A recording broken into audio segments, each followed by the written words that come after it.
지금껏 혼자 애 키우면서 서러운 순간이야 왜 없었겠어요.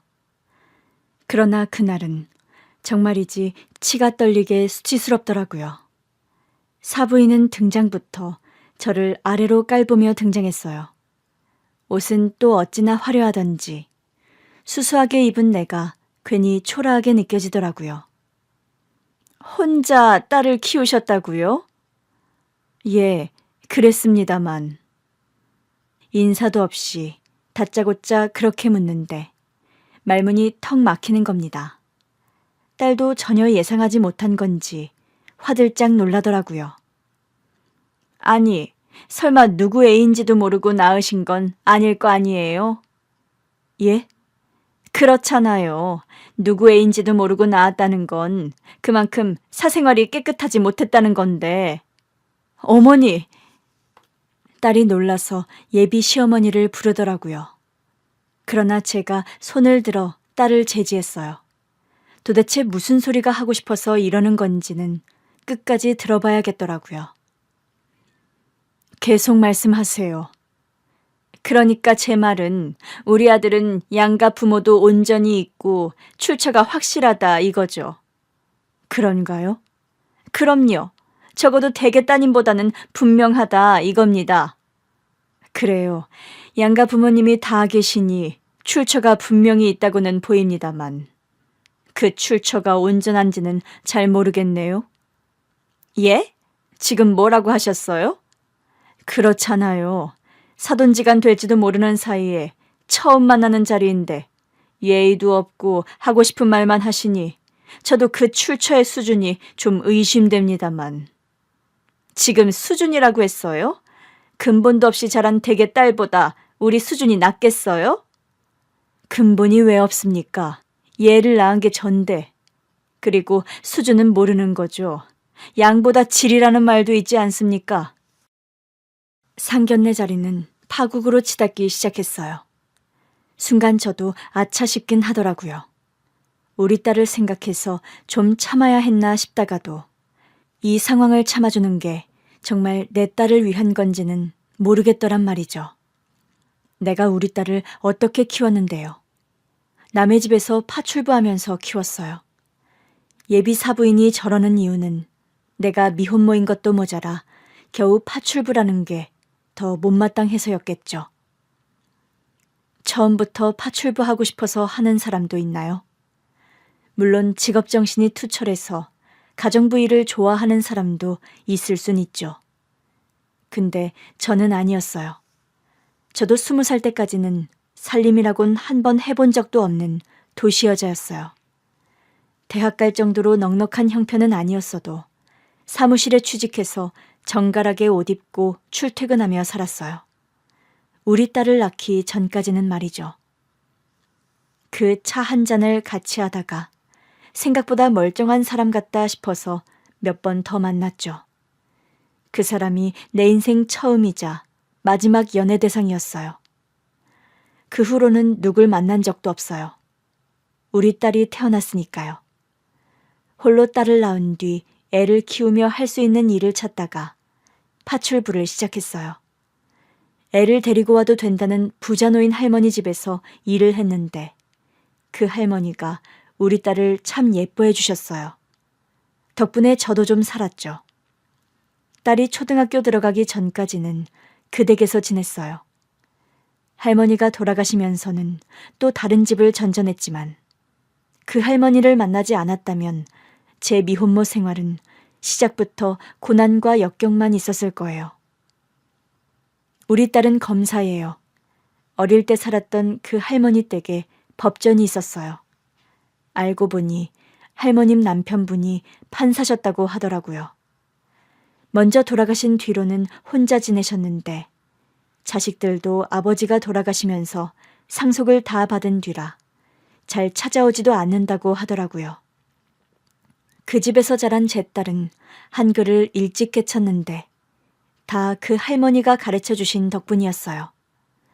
그러더니 애가 그 어린 나이에 뜻도 모를 법전을 읽고 있더라고요. 그때부터 우리 딸 꿈이 판사였어요.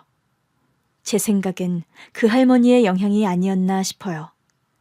판사가 되고 싶어서 법대에 갔는데 결과적으론 검사가 더 하고 싶다면서 방향을 살짝 틀더라고요. 비록 저는 미혼모의 파출부였어도 내 딸이 있어서 다 괜찮았어요. 누가 나를 무시해도 내가 이렇게 살아서 내 딸이 검사가 됐는데 남들이 뭐라든 아무 상관없었어요. 물론 중간중간 나 좋다는 남자들도 있었어요. 아내랑 일찍 사별한 남자도 있었고 그 중에는 총각도 있었는데 그 남자는 딱 잘라서 거절했죠. 부모 가슴에 대못 박지 말라고요. 연애를 하려면 할 수도 있었을 거예요. 재혼도 할 수 있었어요. 파출부로 일하면서 나름 잘 사는 집에서 일을 하다 보니 드나드는 손님들도 사는 수준이 나쁘지 않았어요. 그 사람 중에 제가 마음에 든다는 사람이 간혹 있었죠. 내가 파출부니까, 미혼모니까 자기들이 꼬시면 넘어올 줄 알았나 봐요. 가장 기억에 남는 고백은 이거예요. 이제부터는 돈 걱정 없이 살게 해줄게요. 내 아들 둘만 키워줘요. 아들 둘 키워주는 게 쉬운 일인 줄 아나 싶다가도 저라고 왜 남자 그늘에서 편하게 안 살고 싶었겠어요. 그냥 눈 딱 감고 남의 자식 키워주는 대가로 집에서 살림이나 하고 살까도 싶었죠. 근데 내 딸 때문에 도저히 안 되겠더라고요. 내 딸이 어릴 때부터 워낙 똑똑했는데 괜히 환경이 바뀌어서 방황하면 어쩌나 싶었어요. 차라리 내가 고생하더라도 딸은 엄마 믿고 편하게 살았으면 좋겠다는 게 제 마음이었죠. 한 번은 딸이 중학교에 올라간 뒤였나 불현듯 제 친아빠에 대해 묻더라고요. 난 아빠 없어? 갑자기 그게 궁금해? 지금껏 한 번도 안 묻더니? 엄마가 언젠가는 말해줄 줄 알았지. 근데 안 해주잖아. 사춘기 때라 그랬는지 갑자기 궁금했던 모양이었어요. 그래서 얘기를 들려줬죠. 애아빠는 제가 다니던 사무실 거래처 직원이었는데 오며 가며 마주하다 보니 정이 생겼어요. 처음에는 완전 내 취향은 아니다 싶은 남자였죠. 미숙임, 밥은 먹었어요? 저를 다짜고짜 다방아가씨 부르듯 미숙임이라고 부르더라고요. 처음에는 어이가 없어서 대꾸를 안 하다가 내가 대꾸를 안 하니까 나중에는 코앞까지 와서 아는 척을 하는 거예요. 미숙임, 귓구멍이 막혔어요? 이 남자가 왜 이러나 싶더라고요. 사무실 사람들이 전부 우리를 쳐다보고 있었어요. 왜 이래요? 사람이 말을 거는데 대답을 안 하니까 이러는 거 아닙니까? 사람 같아야 사람 취급을 하죠. 네? 미스김? 여기가 다방이에요? 내가 다방에서 커피 파는 여자냐고요? 그 남자가 어안이 벙벙한 얼굴로 그러더라고요. 아니, 나는 커피 달라고 한 적 없는데. 그리고 이거. 그러면서 자판기 커피 한 잔을 내 책상 위에 내려놓더라고요. 커피 2잔 뽑았는데 자꾸 대답을 안 하니까 미안해요. 내가 말버릇이 잘못돼가지고. 다시는 미스김이라고 안 부를게요. 나중에서야 알았어요. 그 사람 딴에는 친해져 보려고 한 말이었는데 할아버지의 아버지까지 말투가 다 그랬나 봐요. 진심으로 사과는 했지만 솔직히 상종도 하기 싫었어요. 그러다 하루는 사무실 복사기가 고장나서 혼자 낑낑대며 고치고 있는데 도저히 고쳐지질 않는 겁니다. 제가 사무보조라 그런 걸 다 해결해야 했거든요. 우리 때는 뭐 복사기 회사 직원 불러서 수리를 받고 하는 개념도 없었어요. 그냥 막내가 다 알아서 처리하는 게 당연시되는 분위기였죠. 도저히 복사기 수리가 안 돼서 진땀을 빼고 있는데 그 남자가 불쑥 등장한 겁니다. 비켜봐요. 내가 해줄게요. 됐어요. 괜히 일 키우지 말고 저리 가요. 새님같이 생겨서는 무슨 복사기를 고치나 했거든요. 근데 와이셔츠를 걷어붙이더니 뚝딱뚝딱 복사기를 고쳐놓은 겁니다. 건들건들해서는 믿음직스러운 구속이라곤 하나도 없는 줄 알았는데 그 모습을 보니 의외더라고요. 이거 한 번 도와줬다고 밥 사달라 차 사달라 하는 건 아니겠지 하고 있었는데 웬일로 별말 없이 조용히 나가더라고요. 미스김 사건 이후 말수도 준 것 같고 저한테 장난스럽게 말도 안 걸던 참이라 좀 이상했어요. 그러던 사람이 또 너무 안 그러니까 내가 너무 기를 눌러놨나 싶어 신경도 쓰이더라고요. 그러다 결국 눈이 맞았어요. 제가 결국 먼저 말을 걸었거든요. 도대체 나한테 왜 그러느냐 그러니까 불편해하는 것 같아서 그냥 말 안 걸었는데 뭘 또 잘못했냐고 되묻더라고요. 뭐 잘못한 건 아니다 그랬더니 그럼 차 한 잔 같이 할 수 있냐고 치고 들어오더라고요. 그게 시작이었어. 뭐야? 완전 로코네? 코로? 로맨틱 코미디. 근데 결혼은 안 한 거야? 엄마 미혼모잖아. 이 말을 해줘야 하나 말아야 하나 고민이 많이 되더라고요. 그래도 딸도 다 컸으니 사실을 알아야 저를 원망 안 할 것 같았어요. 바람 피웠어. 어? 너 가진 거 알고 말했더니 결혼하자고 하더라고. 그 말만 믿고 태교 열심히 하면서 결혼 준비에 몰두했는데 자기 회사 여직원이랑 바람을 피웠더라고. 어떻게 알았는데? 그때 우리가 이미 같이 살기 시작했거든. 네 아파 자취방에서. 한 번은 일이 많다고 늦는다길래 잠들었다가 일어난 것 같아. 왜 아직도 안 오나 싶어서 창밖을 봤는데 웬 여자랑 입을 맞추고 있는 거야. 자세히 보니 자기 회사 여직원이더라고. 아니, 대체 왜 자취방 앞까지 와서 그런 일을 벌인 거야? 네 생부 말로는 그 여자가 찾아왔다고 하더라고. 자기 결혼한다고 하니까 대뜸 와서는 결혼하지 말라고 입을 맞췄대.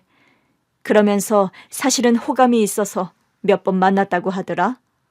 만나서 뭐 했냐고 했더니 뭐 할 거 다 한 거지. 그래서 나는 너랑 결혼 못하겠다고 했어. 역겨워서 못하겠더라고. 그랬구나. 젊은 남자였잖아. 그럴 수는 있다고 생각해. 근데 나는 임신까지 해서 그런지 더 예민하기도 했고 솔직히 말하면 시간을 돌려도 용서는 안 될 것 같아. 누가 용서하래? 알았어. 내용을 알고 나니까 이해도 되고 속도 시원해. 우리 딸이 친아빠 얘기를 꺼낸 건 그때가 다였어요. 그래도 네 친아빠가 용서를 빌었었고 결혼하자고 끝까지 찾아오기도 했었다고는 알려줬죠. 실제로 그랬어요. 이미 그 여자랑 헤어졌다.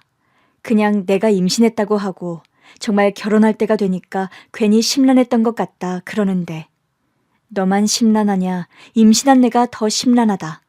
그러면서 쏘아붙이고 헤어졌거든요. 그런 성질머리라니 딸의 상견례장에서도 한마디를 안 지고 받아쳤죠. 내 귀한 딸이 검사가 되고 결혼하겠다고 했을 때 솔직히 하나도 걸리는 거 없다고 생각했어요. 내가 파출부면 어떻고 미혼모면 어떠랴. 내 딸이 검사인데 하는 배짱이 있었어요. 실제로 예비사위는 나온 대학도 평범하고 자기 아버지가 사장인 작은 회사에서 일하고 있었어요. 나중에는 물려받을 거라고는 하는데 사실상 우리 딸처럼 스스로 일군 건 없는 청년이었죠. 그래도 집안이 괜찮게 사는 것 같아서 우리 집이 부족한 걸 그 집이 갖고 있고 그 집이 부족한 걸 우리 집이 갖고 있다고만 생각했던 것 같아요. 딸도 예비시댁에 인사도 다녀왔는데 다들 반겨주셨다고만 했거든요. 당연히 반겨줘야지 생각했다 보니 상견례장에서 마주한 예비 사부인의 무례는 꽤 불쾌했어요. 지금 말 다 하셨습니까? 검사인 내 딸을 보고 출처를 운운하길래 저도 수준 좀 운운해줬습니다. 그러자 예비 사부인이 길길이 날뛰는 겁니다. 세상에, 아무리 못 배웠어도 이건 아니죠. 파출부 출신인 거 티내시는 거예요? 저도 우리 딸 갖기 전에는 사무실에서 일하던 여자예요. 사부인은 평생 직장에 다녀보신 적도 없다면서요. 난 대학 졸업하자마자 우리 남편 만나서 전업주부로 살았으니까요. 사부인도 전업주부로는 못 살아보셨겠네요? 그러게 말입니다. 저도 전업주부로 살 줄 알았는데 싱글맘이 된 건 제 선택이었습니다. 선택이었다고요? 네, 어쩔 수 없는 선택이었지만 애아빠랑 결혼하려면 할 수도 있었어요. 근데 내가 성질이 안 돼서 못 참았죠. 그래 보이시네요. 무슨 일이 있었는지는 몰라도 저 같으면 말이에요. 내 자식을 아빠 없는 자식으로 키우진 않았을 겁니다. 사부인은 그러셨을 수도 있죠. 저는 아니었지만. 그래서 지금 잘하셨다는 거예요? 아니, 제가 못한 건 또 뭡니까? 사부인, 지금 저를 혼내시는 거예요?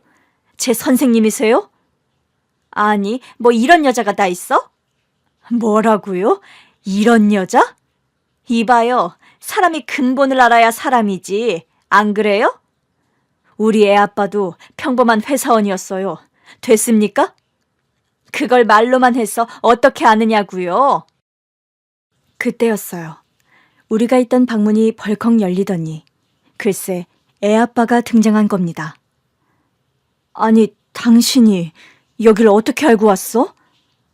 우리가 참 오랜만에 봐서 당신이 내 설명을 잘못한 것 같아. 그게 무슨 소리야? 애아빠가 예비 사부인을 보면서 그러더라고요.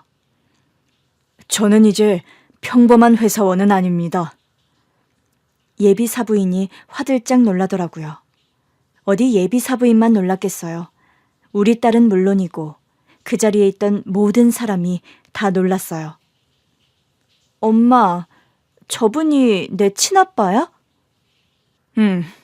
정말? 남편이 잔뜩 긴장한 얼굴로 딸을 보더라고요. 참, 잘 컸구나. 진짜 제 아버지세요?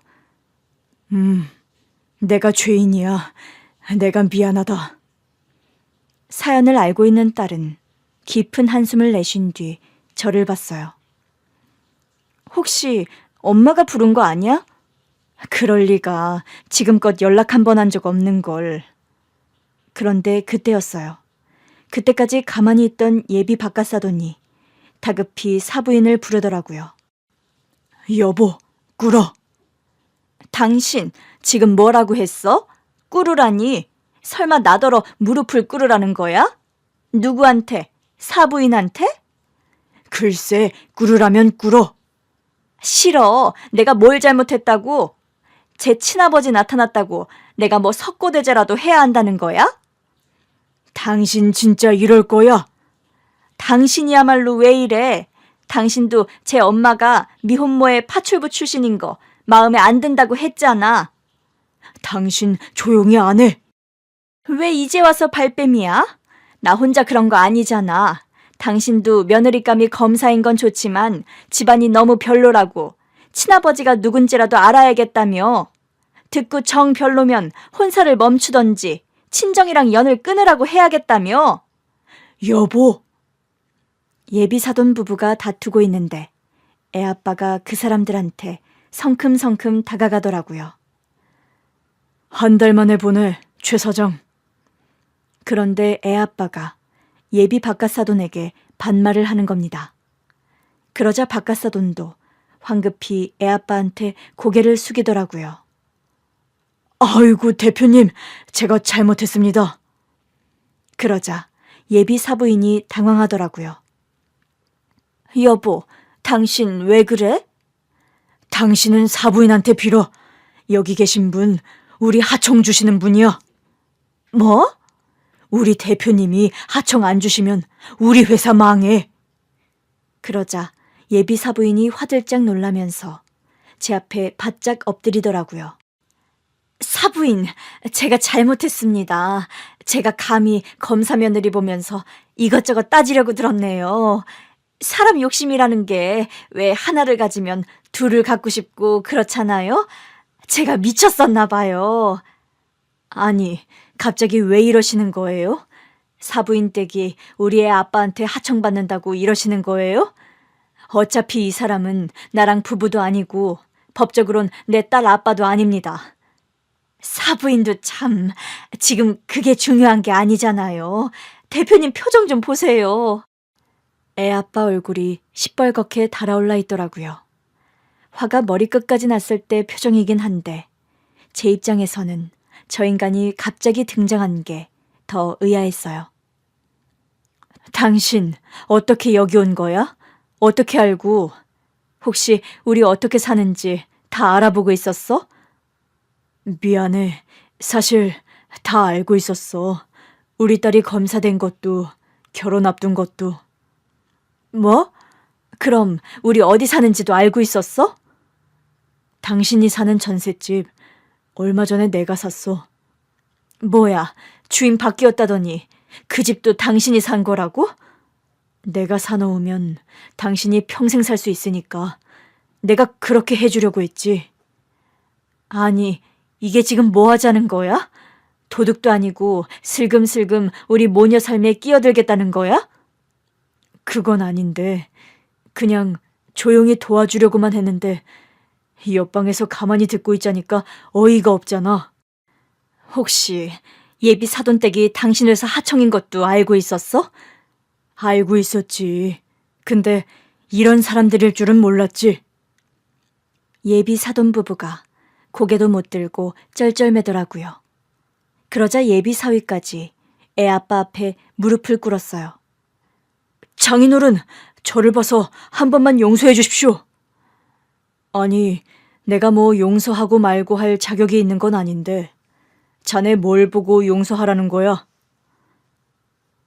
저 정말 따님을 사랑하고 있습니다. 우리 딸 어떤 점이 좋았는데? 네?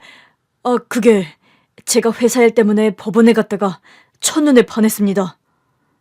우리 딸이 검사라는 걸 알고 좋아했다는 거네. 그렇죠. 그렇긴 한데 행복하게 해주고 싶었어요. 우리 딸이 검사인데 자네도 행복할 것 같았겠지? 예? 자네 아버지한테 얘기 많이 들었거든. 공부를 하도 못해서 겨우 대학에 갔다고 하더군. 그래도 가서는 열심히 하고 있다고. 언젠가는 실력이 되면 자기 회사도 물려줄 생각이라기에 잘 됐었다고 했었지. 물론 그 멍청이가 내 딸 남편감이 될 줄은 몰랐지만 말이야. 아빠, 도대체 무슨 얘기를 하고 다닌 거야? 아니, 네가 좀 속을 썩였었어? 공부도 안 하지 이상한 애들이랑 다니면서 술 먹고 다니지. 아빠! 그제야 예비 바깥사돈이 자기 입을 틀어막더라고요. 저는 어이가 없어서 딸에게 물었습니다. 너, 네 신랑감이 술 안 마셔서 좋다고 하지 않았어? 딸도 어이가 없는 표정이더라고요. 그랬지. 어떡하니? 술 시작한 지 꽤 된 것 같은데. 딸이 기가 차다는 듯 자기 예비 신랑한테 묻더라고요.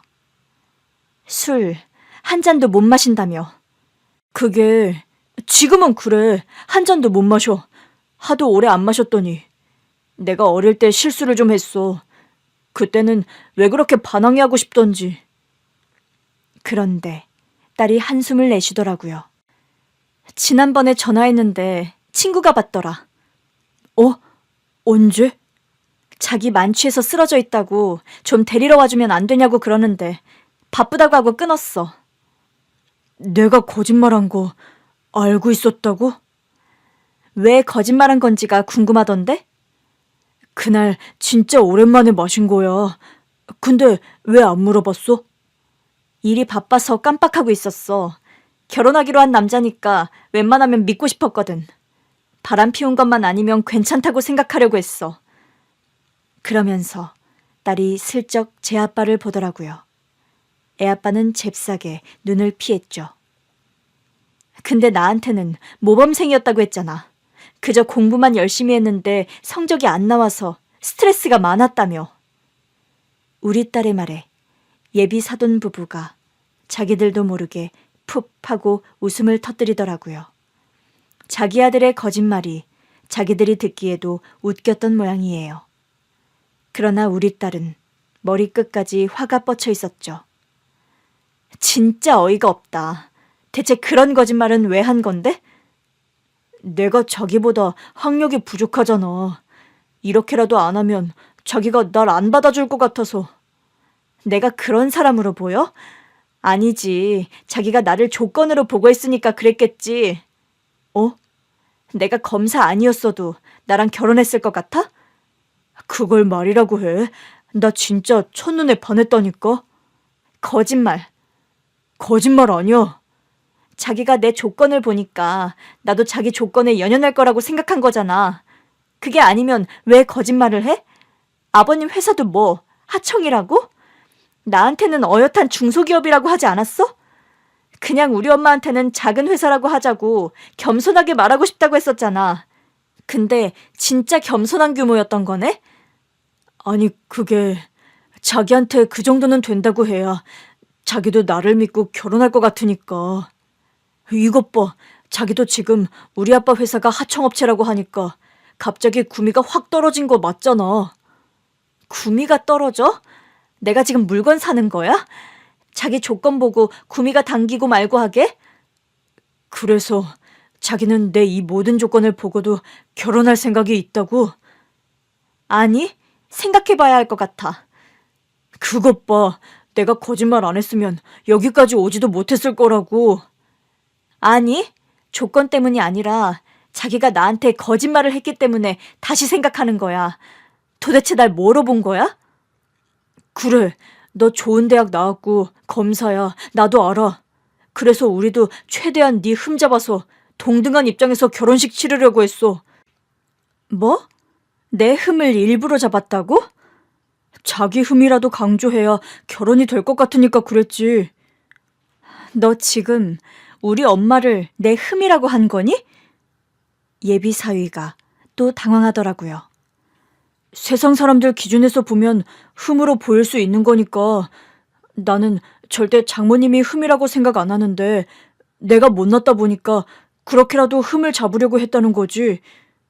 그래, 너는 우리 아빠 회사 하청업체 아들이라 좋겠다. 너 지금 눈에는 눈, 이에는 이다 이거야? 그래, 너도 무시당하니까 기분 더럽지? 그러니까 누가 우리 엄마 무시하래?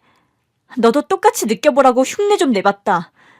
나는 네가 구멍가게집 아들이었다고 해도 상관이 없었을 거야. 나한테 속이는 거 없이 정직하기만 했다면. 내가 너랑 왜 사귀었는데 법원에서 처음 보고 첫눈에 반했다고 쫓아다니는 정성이 갸륵해서 순수한 사람이다 싶어서 만나기 시작했어. 우리 엄마는 미혼모가 파출부하신다고 하니까 어머니가 고생 많으셨겠다면서 눈물까지 글썽이는 널 보면서 결혼해도 좋겠다 싶었다고. 그런데 뒤에서는 우리 엄마를 흉보고 있었던 거야? 어떻게든 내 흠을 잡아서 너처럼 볼 것 없는 남자한테 어울리는 여자로 만들려고 했다고? 너 진짜 최악이구나. 세상에서 가장 못났어. 분위기가 그쯤 되자 애아빠가 나서더라고요. 내가 뭐 나설 입장은 아니지만 그래도 이 상견례는 여기서 끝내는 게 좋겠네요. 최 사장, 가족들 데리고 먼저 일어나요. 대표님, 저희가 해명할 기회를 좀 더 주십시오. 일단은 파합시다. 이대로는 서로 더 안 좋은 소리만 할 것 같으니까. 결국 그 집 식구들이 먼저 나갔고 저도 자리에서 일어났어요. 우리라고 뭐 더 할 말 있어? 우리도 가자. 딸에게 말했는데 딸이 자리에서 꿈쩍 않고 한숨만 내쉬더라고요. 그러자 애아빠가 말했어요. 그러지 말고 좀 앉아. 나도 어렵게 온 거야.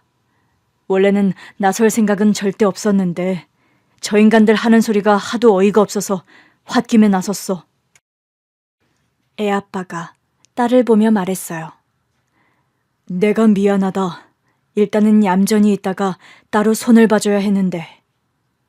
딸이 그제야 고개를 들더라고요. 제 아빠시라고요? 참 가까이 계셨네요. 거기다 중소기업 대표시라니. 하청까지 두실 정도면 규모가 꽤 되나 봐요? 엄마랑 헤어지고 나서 사업을 시작했는데 꾸준히 하다 보니 이렇게 됐어. 그렇게 잘 사셨으면 양육비라도 주시지 그랬어요? 우리 엄마가 얼마나 고생하면서 절 키우셨는데요. 그 얘기는 제가 해야겠더라고요. 딸, 그건 엄마가 안 바랐어. 왜? 헤어질 때 말했어. 내 딸이니까 절대 숟가락 얹을 생각하지 말라고. 내 딸이고 내가 키울 거니까 네 자식이라는 걸 잊으라고 했거든. 그렇다고 해도 이렇게 나타나실 거면 애초에 엄마 좀 도와주던가. 딸이 속상해하더라고요. 그러자 애 아빠가 그랬어요. 그래, 맞아. 내가 지은 죄가 커서 용기가 없었어. 내가 좀 더 용기 냈으면 네 엄마도 편해졌을 텐데. 내가 미안하다. 딸이 자리에서 일어나더라고요. 저도 따라 일어나려고 했더니 딸이 저를 다시 앉혔어요. 엄마도 그만 자존심 부리고 더 얘기 나누고 와. 내가 무슨 자존심을 부렸다고 그래. 맞잖아. 솔직히 오늘 아빠가 도와주신 거잖아. 딸이 지적하는데 뭐라 할 말이 없더라고요. 결국 딸이 먼저 나가고 애아빠랑 저만 남았어요. 괜히 생수만 벌컥벌컥 마시게 되더라고요. 왜 말이 없어? 할 말 있으면 얼른 해. 나도 피곤해. 내가 잘못했어. 또 그 얘기야? 벌써 30년 가까이 된 일을 또 얘기하겠다고? 평생 속죄해도 부족하지. 내 애 가진 여자를 두고 바람을 피웠으니. 그래서 그 여자랑 결혼은 했고? 결혼은 무슨. 말했잖아. 그때 이미 헤어졌었는데 찾아왔던 거라고. 그거 다 사실이었어. 사실이었다고? 당신은 안 믿는 눈치였지만 정말이었어. 그러면 뭐해. 당신 애 가진 날 두고 신뢰를 깨는 행동을 이미 다 한 거잖아. 내가 가장이 된다는 생각에 심란해서 그냥 기분 전환 삼아서 몇 번 만났는데. 뭐? 그냥 만나? 그렇게 말한다고 바람이 아닌 게 돼? 그래, 내가 용서받을 수 없다는 거 알아. 그때도 당신이 그렇게 묻는데 당신이 얼마나 비참할까 싶어서 말문이 막혔었어. 내가 어떤 잘못을 했는지 그제야 알겠더라고. 알긴 하네. 아무튼 그 여자랑은 헤어졌어도 결국 다른 여자랑 살았을 거 아니야. 그러면서 여긴 왜 나타나? 우리 사는 건 왜 보고 있고? 혼자 살았어. 뭐? 당신도 혼자 살았더라. 애 아빠가 지금껏 결혼을 안 했다고 하더라고요. 아니, 그 능글맞던 사람이 회사 대표까지 되고선 왜 혼자 사는데? 속죄의 의미였지. 내 자식이랑 아내 될 뻔했던 여자를 배신한 주제에 어떻게 또 결혼을 꿈꿨겠어. 그냥 언젠가 내 가족들 만날 생각만 하면서 일만 했어. 누가 당신 가족이야? 당신이랑 우리 딸이 내 가족이지. 그 후로는 연애도 한 번 한 적 없어. 왜? 아니지. 그건 당신이 알아서 할 일이고 내가 뭐 알아야 돼? 그래, 당신이 알 건 없지. 내 말이 다 믿기지 않을 수도 있고. 근데 사실이야. 나는 당신밖에 없었어. 바람이나 안 피우고 말했으면. 그렇지. 당신으로선 아무것도 이해가 안 되겠지. 알아. 그래서 뭐 어쩌자는 건데. 이제와 우리 앞에 짜잔 하고 등장하면 내가 뭐 고마울 줄 알았어? 그래도 아까는 좀 쓸모 있지 않았어? 당신이 안 나섰었어도 내 선에서도 충분히 상대할 수 있었어. 하긴 당신 참 당당해서 좋더라. 내가 내 자식 이렇게 키웠는데 무슨 일을 했든 혼자 키웠든 내 자식이 내 업적이다 이거잖아. 당연하지. 내가 수준이 낮은 사람이면 내 딸이 이렇게 훌륭한 검사가 돼? 내가 파출부하면서 혼자 애는 키웠어도 늘 신문 읽던 사람이야. 우리 딸이 법전 공부할 때 내가 법전까지는 못 봐도 옆에서 신문 보면서 되도록 같이 깨어 있었던 사람이라고. 당신 정말 대단하다. 솔직히 우리 딸이 잘나서 잘 된 거지만 아무튼 나도 우리 딸한테 흠이 되고 싶지 않았어. 남들이 보기엔 흠이어도 적어도 내 딸한테는 떳떳했다는 말이야. 그래, 그런 것 같아. 제 말을 다 수긍하고 있는 애아빠를 보는데 마음이 좀 누그러지긴 하더라고요. 그래, 오늘은 고마웠어. 자기는 남편 있다고 떽떽거리는데 솔직히 기가 좀 죽을 뻔했거든.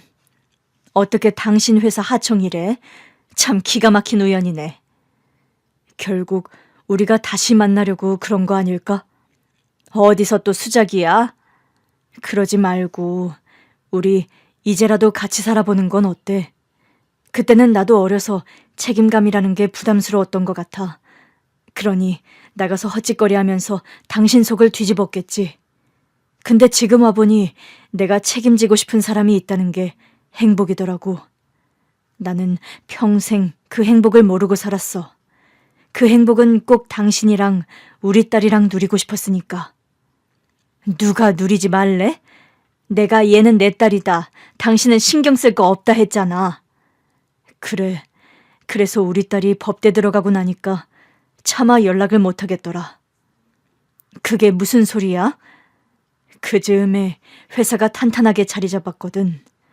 이제 뭐든 해줄 수 있겠다 싶어서 당신이랑 우리 애를 찾기 시작했는데 글쎄 애가 법대까지 들어갔더라고. 당신 혼자 훌륭하게 키워낸 거잖아. 거기다 대고 어떻게 연락을 해. 맘 같아선 등록금이고 뭐고 다 대주고 싶었지. 근데 당신이 날 가만둘 것 같지 않더라고. 아까 한 말처럼 어디 있다가 이제 와서 밥숟갈을 얻냐고 혼낼 것 같았어. 지금은 안 혼날 것 같아? 지금도 마찬가지야. 그래, 알았어. 내가 계속 혼날 테니까 당신도 맺혀 있는 거 다 풀고 나면 나 좀 한 번 더 생각해줘. 나 이제 당신한테 뭐든 다 해줄 수 있어. 우리 딸한테도 좋은 아빠까진 아니어도 아빠 노릇은 할 수 있어. 적어도 저런 집에서 우리 딸 환경 무시하면서 함부로 말하지 못할 거야. 애아빠의 말은 다 진심 같았어요. 솔직히 오랜만에 보는데 그때만큼 밉지도 않았고요.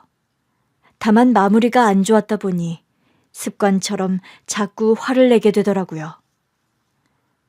애아빠랑 헤어지고 집에 왔더니 딸이 와 있었어요. 일하러 안 갔어? 상견례 끝나고도 가봐야 한다더니. 그러려고 했는데 어떻게 그래. 갑자기 아빠가 나타나는데. 하긴 넌 궁금한 게 많겠지. 내가 궁금한 건 딱 하나야. 엄마 마음. 내 마음이 뭐? 아까 보니까 아빠가 엄마 보는 눈빛이 애틋하던데? 그래서 재결합이라도 하라고? 둘이 결혼도 한 적 없잖아. 재결합이 아니라 진짜 시작이겠지. 넌 바람 피운 아빠라도 좋아? 혼자신 것 같던데. 맞아, 혼자라더라. 꽤 오래전 일이잖아. 사실 나는 엄마 때문에 그래. 내가 왜? 혼자 나 키우느라 평생 파출부하면서 고생만 했잖아. 내가 검사 되고도 나한테 짐 되기 싫다고 일도 안 관두고.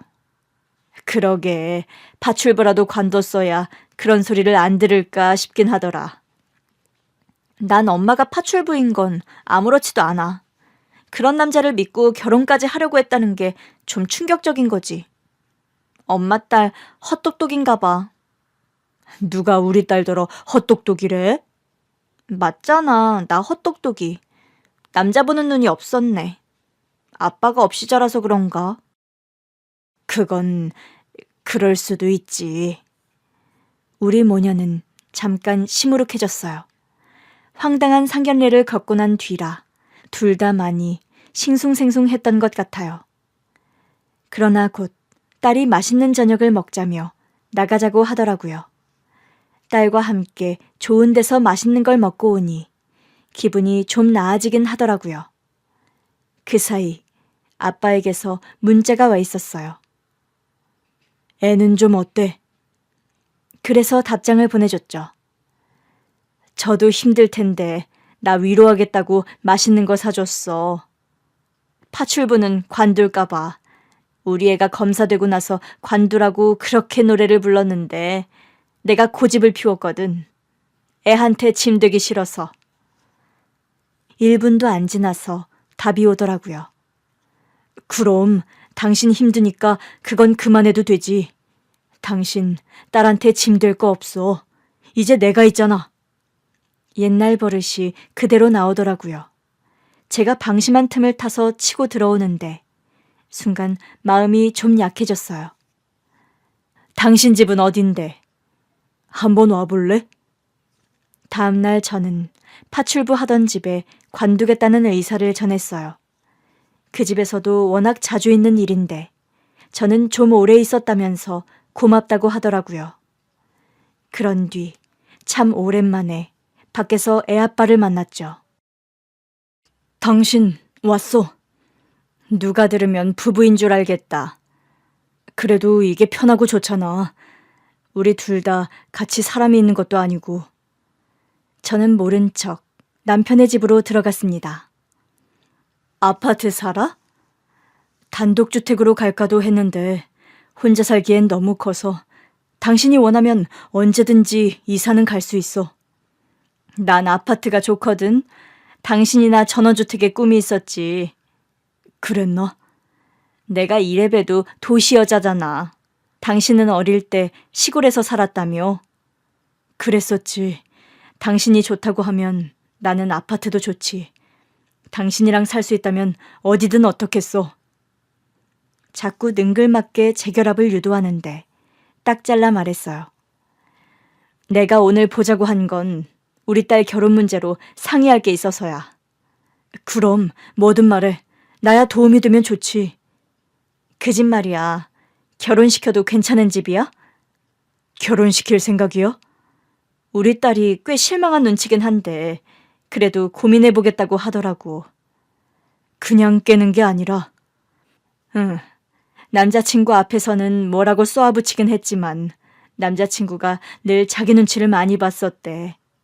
자기가 부족하다고 생각하는 것 같기도 했고 그래서 우리 딸이 더 잘해주려고 했었다는데 막상 거짓말도 하고 그런 거 보니까 남자친구 마음에 압박이 심했나 싶어서 마음이 또 아픈가 봐. 하여튼 속없기는. 내 말이 그건 당신 닮은 것 같아. 나 같으면 딱 잘라서 안 하겠구만. 그래도 함께한 시간이 몇 년 되니까 그냥 접는 것도 어려운가 봐. 우리 애가 정이 깊거든. 그러게 나 닮은 거 맞네. 사실 뭐 하청으로 나쁜 회사는 아니었어.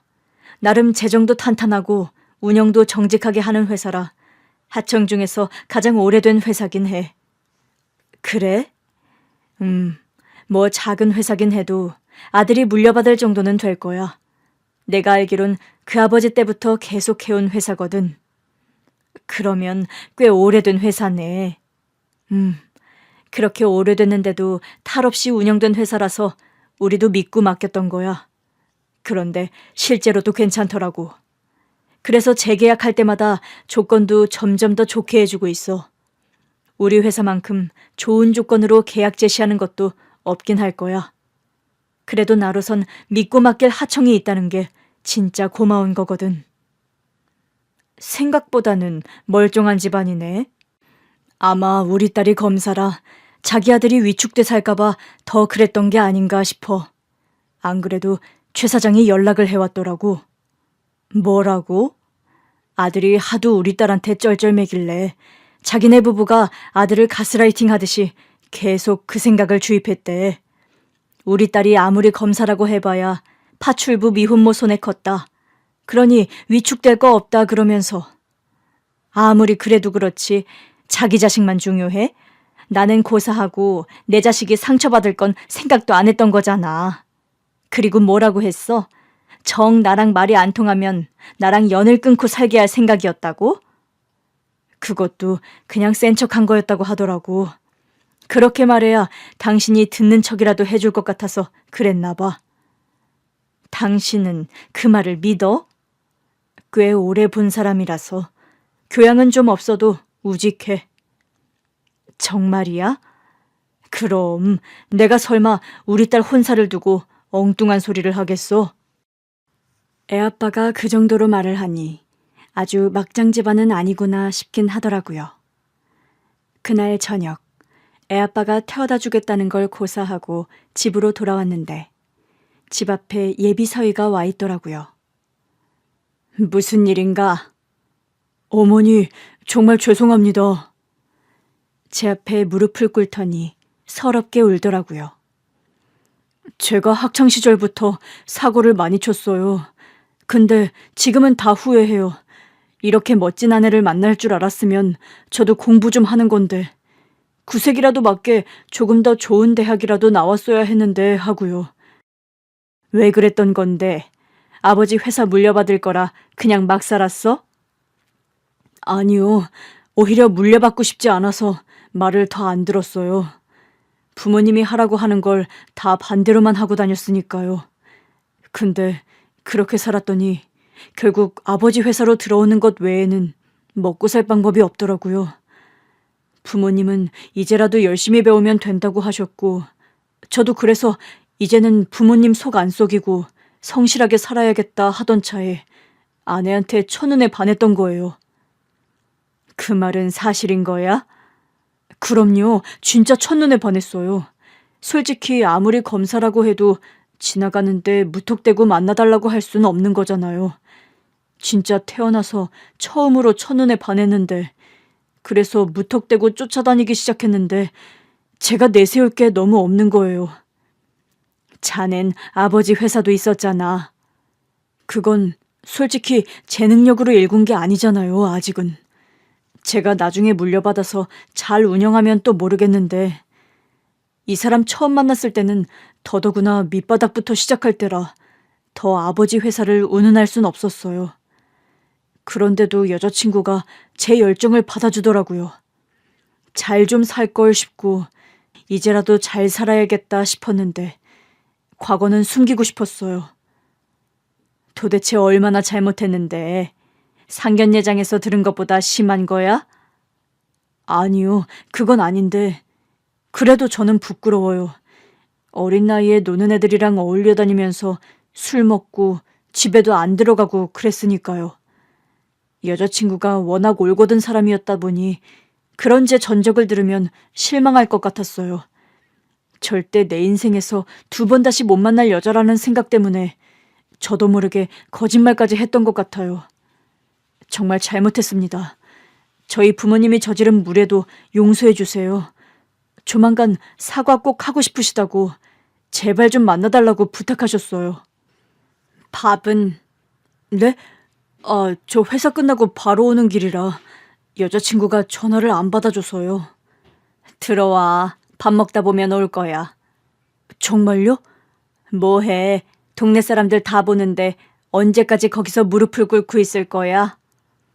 결국 사위한테 간단히 밥도 해먹이고 사위가 설거지하는 모습을 보는데 애아빠한테 들은 얘기 때문인지 성실하게 잘 살 것 같기도 하고 마음이 왔다 갔다 하더라고요. 얼마 후 예비 사돈 부부까지 와서 고개도 묻들고 사과를 하는데 그냥 저는 제 딸의 의견을 따르겠다고 했어요. 제가 사과도 받았고 애아빠한테는 말 잘 해놓을 테니까 애들 결혼이랑 회사 일을 결부짓지 마세요. 애아빠도 사적인 감정으로 일 처리할 사람 아닐 거예요. 결혼은 애들 뜻에 맡기죠. 사부인 정말 감사합니다. 마음을 풀어주시니 이제야 2다리 뻗고 잘 것 같습니다. 사실은 사부인 참 대단하시다고 생각했어요. 우리처럼 풍족하진 않아도 부족한 것 없이 산 사람들도 자식 농사는 잘 못 짓는데 부럽고 무안하고 그래서 더 못된 소리만 했습니다. 정말 죄송합니다. 솔직히 말할까요? 예? 2분을 어디까지 믿어야 할지는 잘 모르겠어요. 다만 성실하게 집안 사업도 잘 이끌어 오신 것 같고 어쨌든 이제 애 아빠가 있으니 사돈댁도 우리 딸한테 함부로는 못하시겠죠. 그래서 사돈댁이 아니라 똑똑한 우리 딸의 선택을 믿어보려고요. 그럼요. 절대로 그렇게 못하죠. 정말 죄송합니다. 결혼해도 절대 애들 사는 거에 간섭 안 할게요. 절대 시집살이 할 일 없어요. 제가 지은 죄가 있는데 절대 그렇게 못하죠. 뭐 당연한 소리를 대단하게 하세요? 아유, 죄송합니다. 제가 또 말실수를. 어쨌든 애아빠 덕에 사돈부부 길을 확실히 꺾었더라고요. 그래도 내 딸 시부모가 될지 모르는데 못되게 굴 필요는 없다고 생각했어요. 사람 일이 또 어떻게 될지 알 수 없는 거고요. 저도 정중하게 부탁했습니다. 이쯤 했으면 저도 속상한 건 다 푼 것 같아요. 서로 마음 상한 건 이만 풀지요. 자식들끼리 결혼하게 된다면 우리도 가족인데 실수도 덮어주는 게 가족이잖아요. 제가 우리 며느리한테 정말 잘하겠습니다. 우리 검사 며느님 일하는데 지장 안 가게 애들도 제가 다 키워줄게요. 그것도 애들이 알아서 할 일이죠 뭐. 노인애들 병나요. 적당히만 하자고요. 그런가요? 그래도 검사가 그냥 되는 것도 아니고 도와줘야죠. 우리 며느리가 나중에 큰일 할 수도 있는 거잖아요. 우리 아들더러 이제는 네 마누라 잘난 거 받아들이고 외조 잘하라고 했어요. 결국 우리 딸은 결혼했어요. 그 집 식구들이 줄줄 찾아와 속죄했다고 하니 결국 딸도 못 이기는 척 넘어가더라고요. 애아빠는 딸의 신혼집으로 비싼 주상복합 아파트를 선물해줬어요. 물론 그렇다고 우리가 합친 건 아니었습니다. 애아빠랑 저도 꽤 오래 대화를 나눴었어요. 그러나 제 결론은 이랬습니다. 이제 지난 일이니까 다 잊고 우리 딸 엄마 아빠로 잘 지내자. 정말 그래야겠소? 이제 와서 둘이 살림을 합치고 하는 건 좀 아닌 것 같아. 용서는 하지만 우리 인연은 이 정도가 적당하지 않나 싶어. 깨진 그릇을 다시 붙인다고 자국이 없어지는 것도 아니잖아. 내가 시기를 놓쳤지. 알아. 똑 부러지는 당신다운 결정이네. 그러자 애아빠가 저한테 건물을 증여해주고 싶다고 하더라고요. 월세로도 충분히 생활할 수 있을 거야. 당신 주려고 했던 거니까 받아둬. 우리 딸 키우느라 고생만 했잖아. 이제는 당신 하고 싶은 거 하면서 자유롭게 살았으면 좋겠어. 처음에는 망설였는데 우리 딸도 받으라고 하더라고요. 그래도 자기 아빠가 주는 건데 뭐 어떠냐면서요. 엄마, 이제라도 엄마가 한 마음고생 나 혼자 키운 보상을 받는다고 생각해. 그걸 줘야 한다면 아빠가 주는 게 맞잖아. 너 아빠한테 지령받고 이러는 거지? 어떻게 알았어? 요즘 부녀지간이 아주 정답더라. 둘이 밥도 먹으러 다니는 것 같고. 사실 우리 신혼집도 내가 골랐는데? 뭐? 네가 그 비싼 집을 사달라고 했다고? 아빠는 평창동에 저택 얻어준다고 했었어. 내가 그나마 저렴한 데로 고른 거야. 우리 딸은 친아빠를 만나더니 스케일이 커졌더라고요. 저만 아직도 100원, 200원이라도 아껴서 사는 억척주부인 것 같아요. 애아빠가 월세로도 먹고 살 수 있는 건물을 증여해 줬는데도 돈 아끼는 버릇은 고칠 수가 없더라고요. 그래도 그 덕에 일 안 하고 봉사활동하면서 자유롭게 살고 있으니 애아빠의 덕을 크게 보긴 했죠. 봉사활동 안 하는 날엔 여기저기 다니면서 배우고 싶었던 것도 배우는데 얼마 전에 킨츠키 공예라는 걸 알게 됐어요. 깨진 도자기를 금으로 이어붙이는 예술이더라고요. 비록 깨진 자리는 남아도 금으로 이어붙이니 또 하나의 작품이 되대요. 그걸 보는데 그게 꼭 저랑 애아빠 사이 같더라고요. 같이 살진 않아도 가족 같고 오히려 같이 살려고 했을 때보다 더 잘 지내고 있으니 충분히 좋은 사이가 아닌가 싶어요. 그래서 이제는 명절에 애아빠까지 우리 집으로 와서 다 같이 지내요. 나중에 우리 딸이 손주 낳으면 할아버지로도 소개하려고요.